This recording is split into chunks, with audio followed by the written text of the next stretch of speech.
Hello and welcome to our second video in our College Fit series, How to Build Your Best Fit College List. Hi, I'm Monica, your college access coach and host with over 20 years of experience in college admissions, here to help you navigate college admissions with more confidence and clarity. Today we are going to be talking about the importance of financial fit when building your college list. So when you're calculating your financial fit, you really want to hone in on the net cost of attendance at the different colleges and universities that you are considering.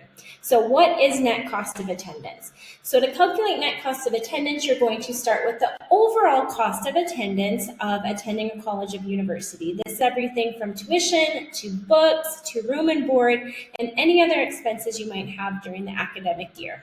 And then you're going to subtract any institutional aid you might receive from the school. So this is a form of need-based aid and merit-based aid. Need-based aid is based on your demonstrated financial need, and merit-based aid is based on your academic and extracurricular accomplishments. So when you take institutional aid, subtract that from your overall cost of attendance, you're going to get the net cost of attendance, or how much it's actually going to cost you and your family to attend your college or university out of pocket in the form of things like loans, savings, outside scholarships. So we are going to break down how to calculate your net cost of attendance here today. Let's get started. So first we want to start by just comparing tuition costs. So this is the cost of your classes and fees. So we can see that tuition costs vary drastically from school to school. It can be as low as $3,500 per year for a community college, up to $60,000 a year or even more for attendance at a private college or attendance at a public college as an out-of-state student. So out-of-state students are going to pay more than in-state students at public universities. Let's move on and look at your overall cost of attendance. So in addition to paying for tuition, you're going to have other costs, like you have to sleep somewhere, you've got to eat, your books, your computer costs, travel and transportation, personal expenses, and health insurance. So when we look at overall cost of attendance, we can see that that also ranges quite drastically from, we have three examples of three different colleges in California. So for an in-state student, for example, to attend San Diego Miramar Community College, it will cost overall for the year $24,024 for a student that is not living at home. Living at home can lower your overall cost of attendance. And then we have cost of attendance as high as $84,684 for students attending the private University of San Diego. And this, for private universities, your tuition is going to be the same whether you are in-state or out-of-state. But to be perfectly honest, I'm not really concerned about cost of attendance. I am concerned about net cost of attendance, how much it's going to cost you to attend a university or college after you receive that need-based and merit-based institutional aid.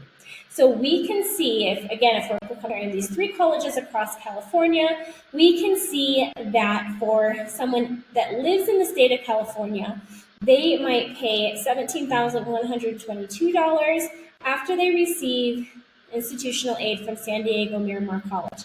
They are going to pay about $22,000 to attend UC Santa Cruz and almost $30,000 to attend the University of San Diego. So it's going to be pretty similar, with the University of San Diego being the most expensive college for an in-state student. However, if we look at out-of-state students, let's say if you live in Michigan or you live in New York and you want to attend college in California, we are looking at drastic differences here. So it's really not going to cost you much more to attend the private University of San Diego as an out-of-state student as it would to attend San Diego Miramar College. But it's going to be very expensive as an out-of-state student to attend University of California, Santa Cruz. Although private universities have a much higher tuition cost, they also tend to provide much higher institutional aid. And we also see a lot of times colleges and universities, public colleges and universities, providing more institutional aid to their in-state students than out-of-state students. So if I'm an out-of-state student, the University of San Diego is maybe going to be my best value despite that overall cost of attendance of $84,684. Another thing I want to note when we go back to our cost of attendance is room and board is really going to vary drastically depending on where you attend. So these are really high numbers for room and board because the cost of living in California is very high. If you are attending college at a Midwest state or a Southern state, I oftentimes see room and board costs as low as $15,000. So that cost of attendance for room and board can vary quite a bit, and that can impact your net cost of attendance as well. I want to show you a really helpful tool for helping you calculate the net price at different institutions. So every college and university is going to have what we call a net price calculator, where you can estimate how much overall institutional aid you are going to receive. So the U.S. Department of Education has a handy website that can connect you with the net price calculators of the different websites of different institutions throughout the U.S. So let's say we want to investigate University of Texas at Austin. We want to see how much our net price cost of attendance will be to attend University of Texas at Austin. So this website takes us right to the net cost calculator at UT Austin. We're going to get a personalized estimate. So I am a U.S. citizen or permanent resident. If you are a DACA student or international student, make sure you select the correct citizen status because that might impact your aid. And let's say I live in the state of Texas. I'm not active duty, I'm not married, I have no children, I have not yet completed the FAFSA, so I don't have my SAI. The SAI is going to be a number that you receive from completing the FAFSA in October of your senior year that estimates how much your family can contribute to your education. I don't have that yet, so I'm not going to select any of those. Let's say that my parents are married, I'm in a family of 4, and I'm the only one that will be enrolled in college. So I'm going to put in an annual income of $86,000 total for my family because that right now is the average median income of a family of 4 in the United States. And let's say my parents have about $25,000 in their checking account. They don't own any property or businesses. I had a job last summer where I earned about $2,800. And I spent some of that money, but I still have about $750 in my savings account. I'm just researching. I'm not ready to apply yet. So this is going to give me my overall net cost of attendance. So while the overall cost of attendance at UT Austin is $30,314, I can see that I'm going to get about $1,200 or $12,000, in institutional aid and need-based aid. It hasn't calculated a merit aid for me. I may be eligible for additional merit aid based on my GPA and test scores.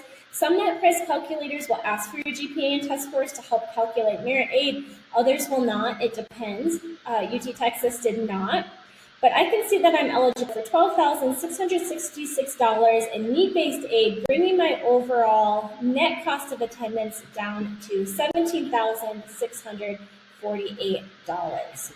So a very helpful tool for helping you to understand what your estimated net cost of attendance might be at different institutions throughout the U.S.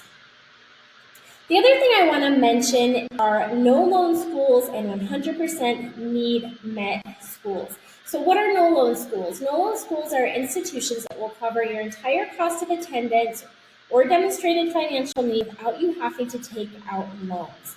So we also have schools that meet 100% of student need. So schools that meet 100% of student need are going to cover your cost of attendance, but that may include loans as part of the package to cover your cost of attendance. So I want to show you a helpful tool for searching for schools that will meet 100% of your financial need.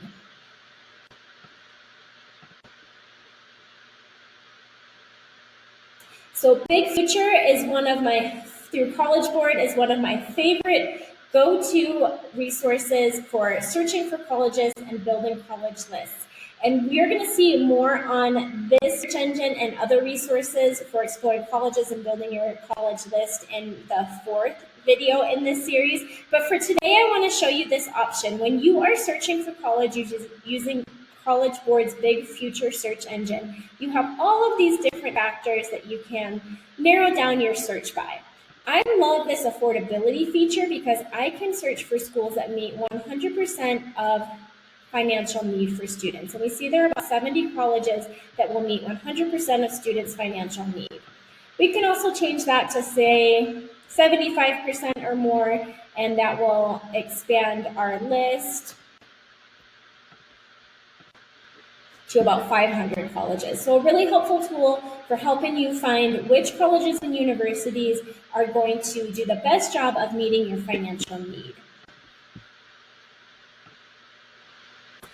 No loan schools tend to be highly competitive, highly selective schools, but if you can get admitted, if you are a competitive applicant and you get admitted, you will have all of your cost of attendance covered without having to take out loans.